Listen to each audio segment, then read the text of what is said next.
एक समय की बात है। एक छोटे से गांव में एक गरीब लेकिन मेहनती किसान रहता था। किसान बहुत परिश्रमी था और अपनी मेहनत से अपने छोटे से खेत में फसल उगाता था। हालांकि उसकी आर्थिक स्थिति ठीक नहीं थी, लेकिन वह अपने परिवार के साथ संतोषपूर्वक जीवन व्यतीत करता था। किसान का एक पड़ोसी था जो बहुत ही लालची और ईर्ष्यालु स्वभाव का था। उसने किसान के खेत पर कब्जा करने की योजना बनाई। एक दिन वह किसान के पास आया और बोला, तुम्हारे पास जो यह ज़मीन है वह वास्तव में मेरी है। मैंने अपने पुरखों से सुना है कि यह ज़मीन मेरे पूर्वजों की थी और इसलिए अब यह ज़मीन मेरी होनी चाहिए। किसान यह सुनकर चिंतित हो गया, लेकिन उसने अपनी बुद्धिमानी से काम लेने का निश्चय किया। किसान ने अपने पड़ोसी से कहा, अगर ऐसा है तो हमें गांव के मुखिया के पास चलकर इसका निर्णय करना चाहिए। मुखिया जी जो भी निर्णय करेंगे मुझे स्वीकार होगा।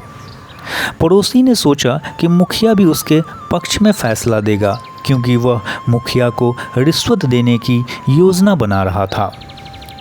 वो दोनों गांव के मुखिया के पास पहुंचे।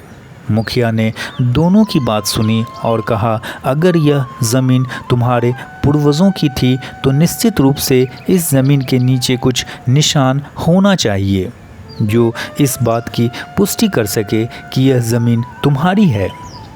मैं चाहता हूँ कि तुम दोनों इस ज़मीन को खोदो और देखो कि क्या यहाँ कोई ऐसा निशान है जो यह साबित करे कि यह ज़मीन वास्तव में किसकी है। किसान ने तुरंत यह बात मान ली और खुदाई करने के लिए तैयार हो गया।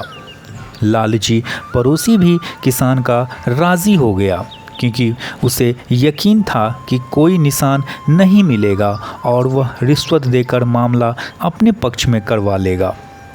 जब खुदाई शुरू हुई तो किसान ने यह सोचकर बीज बोने के लिए गड्ढे बनाना शुरू किया कि यदि फैसला उसके खिलाफ भी जाता है तो कम से कम उसकी फसल तैयार हो जाएगी। किसान ने बीज बो दिए और कुछ दिनों बाद वहाँ फसल उगने लगी। मुखिया ने जब देखा कि ज़मीन से फसल निकल रही है तो उसने कहा, यह ज़मीन उस व्यक्ति की होनी चाहिए जो इसे उपजाऊ बनाए और इस पर मेहनत करे। मुखिया ने किसान के पक्ष में फैसला सुनाया और ज़मीन का हक किसान को मिल गया।